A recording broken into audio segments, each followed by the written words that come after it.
Halo, perkenalkan nama saya Wendy Pranata. Saya berasal dari sekolah SMA 1 Paulus Pontianak.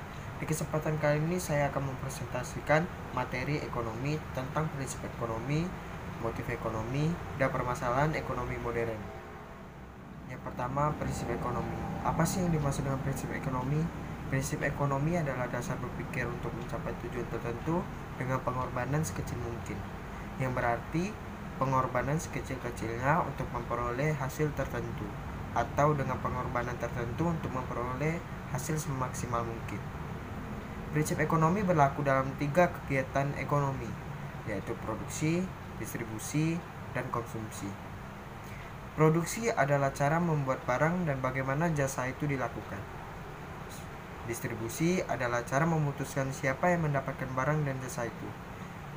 Dan yang terakhir, konsumsi adalah cara manusia menggunakan atau menghabiskan barang dan jasa.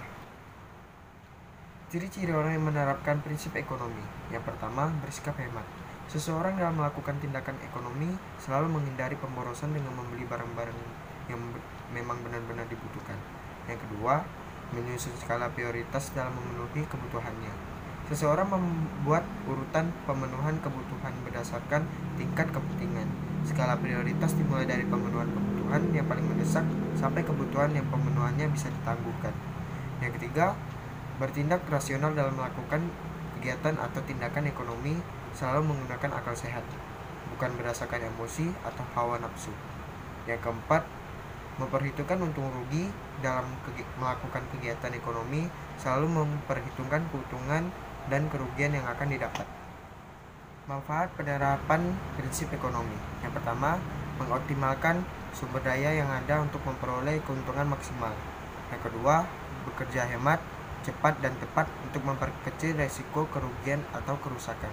Yang ketiga, mencapai tujuan dengan tepat waktu dan berhasil untuk mencapai tingkat kemakmuran yang diinginkan. Yang keempat, mencapai hasil kerja yang terjamin mutunya untuk memenuhi tingkat kepuasan pelaku ekonomi. Yang kelima, hidup lebih maju dalam persaingan sehat. Di sini terdapat 10 prinsip ekonomi. Yang pertama, keputusan yang melibatkan pengorbanan atau trade-off. Ini melibatkan kemampuan untuk membuat keputusan yang dapat mengorbankan sesuatu yang lain. Seseorang mampu mengorbankan sesuatu untuk mendapatkan sesuatu yang lebih banyak.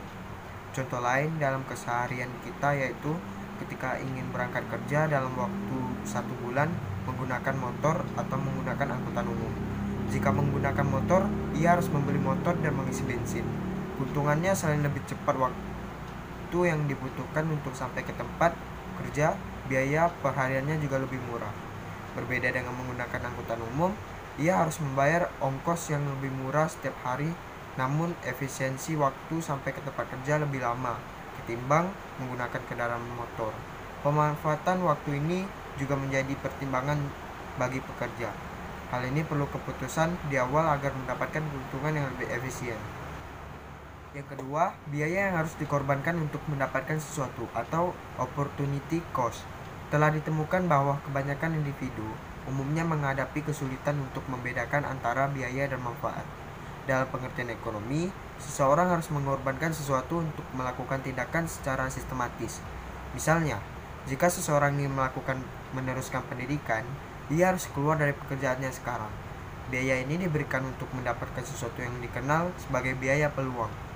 Di sini, biaya peluang melibatkan pekerjaan yang telah diberikan seorang individu untuk mengejar pendidikan yang lebih tinggi. Yang ketiga, orang berpikir rasional pada keuntungan atau marginality. Seseorang akan berpikir secara rasional untuk mendapatkan keuntungan dan apa yang menjadi kerugian dari kesempatan yang dipilih. Seseorang harus selalu membuat perubahan kecil dalam rencana tindakan untuk membuat manfaat maksimal dari keseluruhan proses. Ini dikenal sebagai perubahan marginal dalam ekonomi. Dengan demikian, kemungkinan akan terjadi di sekitar margin atau garis batas. Sebagai contoh, seorang siswa yang terdaftar untuk pendidikan 1 tahun. Namun jika ia menambahkan 1 tahun lagi, ia dapat mengajukan permohonan untuk tinggal permanen dan dengan demikian ini akan mengambil manfaat tambahan. Perbandingan ini mencakup manfaat dan biaya marginal. Hal ini akan membantu untuk mengambil keputusan dengan cara yang lebih baik. Yang keempat, respon masyarakat terhadap insentif. Perilaku seorang individu kemungkinan akan berubah sesuai dengan berbagai jenis variabel lingkungan, seperti manfaat atau perubahan biaya sesuai ekonomi. Contohnya, ketika biaya apel meningkat, konsumen akan lebih suka membeli jambu biji karena biaya apel yang lebih tinggi. Yang kelima, aktivitas perdagangan yang membuat seluruh situasi lebih baik. Perdagangan kemungkinan akan terjadi di antara negara-negara yang memproduksinya dan bukan karena alasan lain. Menurut ekonomi, perdagangan antara para pihak ini cenderung membuat barang lebih murah. Contohnya, dari perdagangan yang terjadi antara Indonesia dan Thailand. Dengan demikian, kedua negara akan mendapatkan barang satu sama lain. Hal ini akan membantu untuk mendapatkan barang yang berkualitas dari yang diproduksi oleh masing-masing negara. Yang keenam, pasar adalah tempat terbaik untuk melakukan aktivitas ekonomi. Konsep ekonomi pasar akan membantu untuk melaksanakan proses perencanaan terpusat. Pasar merupakan tempat di mana komunikasi terjadi antara rumah tangga atau konsumen dan perusahaan atau produsen. Di pasar terjadi tawar-menawar nilai suatu barang sehingga terjadi perubahan harga. Contohnya, pajak yang umumnya dikenakan oleh pemerintah akan mempengaruhi tingkat harga pada keputusan konsumen dan produsen. Yang ketujuh, peran pemerintah dalam rangka mengelola hasil pasar. Dalam kebanyakan kasus, terlihat bahwa beberapa pasar gagal melakukan distribusi sumber daya yang efisien, dan ini dapat disebut sebagai kegagalan besar. Tanggung jawab pemerintah untuk memberlakukan peraturan yang tepat untuk memperbaiki kondisi pasar. Pemerintah juga dapat melakukan intervensi di bidang ekonomi melalui pasar dengan membantu para pedagang di pasar sehingga dapat menguntungkan penjual dan pembeli. Sebagai contoh, pemerintah Australia diketahui mengenakan pajak karbon atas pengenaan karbon sehingga lebih sedikit menghasilkan karbon dan dengan demikian menghasilkan tingkat polusi yang lebih rendah. Tergantung pada kapasitas. Yang kedelapan, standar hidup tergantung pada kapasitas individu untuk menghasilkan barang. Standar hidup orang-orang di negara tertentu tergantung pada kapasitas produksi sesuai dengan teori ekonomi. Standar hidup negara-negara itu tinggi di mana barang diproduksi dalam jumlah besar. Contohnya, standar hidup penduduk Jepang yang jauh lebih baik daripada warga Indonesia. Yang kesembilan, kenaikan harga atau inflasi ketika pemerintah kelebihan mencetak uang. Dalam ekonomi, inflasi kemungkinan terjadi ketika ada pasokan uang yang berlebihan dalam kaitannya dengan barang dan jasa yang diproduksi di pasar. Dalam kasus-kasus tertentu, ketika pemerintah menghasilkan jumlah uang suatu negara yang lebih tinggi, kemungkinan akan kehilangan nilainya. Contohnya, di negara Jerman, di mana harga produk meningkat tajam setiap bulan, dengan produksi uang juga meningkat. Yang ke-10, trade-off jangka pendek antara lapangan kerja dan inflasi. Di bidang ekonomi, kebijakan yang dibuat untuk mengurangi inflasi akan meningkatkan tingkat pengangguran. Kemudian, kebijakan untuk mengurangi pengangguran yang mengarah ke kenaikan inflasi dikenal sebagai kurva Phillips. Hubungan antara pengangguran dan inflasi ini bersifat sementara. Kemudian, motif ekonomi. Apa sih yang dimaksud dengan motif ekonomi? Motif ekonomi adalah daya yang menggerakkan orang untuk melakukan suatu tindakan ekonomi. Motif ekonomi juga terdiri dari dua macam, yaitu ekstrinsik dan intrinsik. Ekstrinsik artinya motivasi yang mendorong yang berasal dari luar diri individu, sedangkan intrinsik dari dalam diri individu. Sebagai contoh, seorang siswa ingin menjadi dokter karena disuruh oleh kedua orang tuanya. Karena dokter menghasilkan uang yang banyak dan bisa menolong orang yang sakit. Motif karena disuruh ini adalah motif yang bersifat ekstrinsik. Lain halnya jika seorang siswa mau jadi sosiolog karena panggilan jiwanya, yaitu ingin mengurangi kesenjangan sosial di masyarakat. Motif tersebut bersifat intrinsik karena berasal dari dalam jiwanya.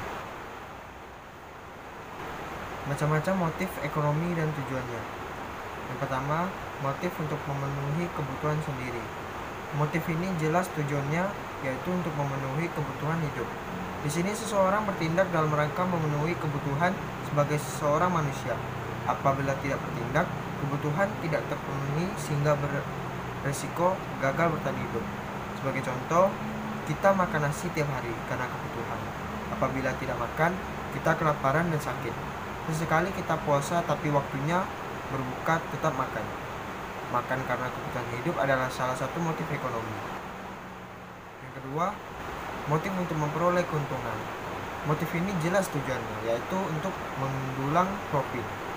Keuntungan bisa dalam bentuk uang atau lainnya. Dalam keseharian seringkali kita mengejar keuntungan. Kebanyakan keuntungan yang dikejar adalah dalam bentuk materi. Sebagai contoh, kita membeli HP keluaran terbaru yang mahal untuk ukuran awam. Setahun kemudian, HP yang lebih baru dan lebih canggih dirilis. Kita beli lagi. HP yang lama kita jual daripada dibuang.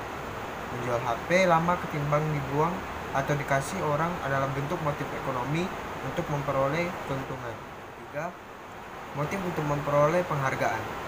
Motif ini dilakukan agar pelakunya dihargai oleh orang lain. Penghargaan dari orang lain merupakan salah satu motivasi agar individu setidaknya merasa eksis. Penghargaan bisa berbentuk medali atau ucapan terima kasih. Sebagai contoh, seorang anak tukang bakso yang miskin belajar tekun hingga lulus dan dapat beasiswa ke luar negeri. Di luar negeri, ia malah bikin bakso dan dijual dengan pendapatan 10 kali lipat dari orang tuanya. Sepulangnya studi, ia mendirikan restoran bakso. Masyarakat pun menghormatinya karena sekarang kaya. Belajar tekun dan jualan bakso menjadi salah satu bentuk motif ekonomi. Yang keempat, motif untuk memperoleh kekuasaan. Motif ini tujuannya untuk meraih kekuasaan. Kekuasaan tidak hanya eksis di politik kenegaraan, tetapi bisa juga di level pertemanan atau keluarga. Sebagai contoh, seorang siswa mentraktir temannya agar tidak dicalonkan menjadi ketua kelas.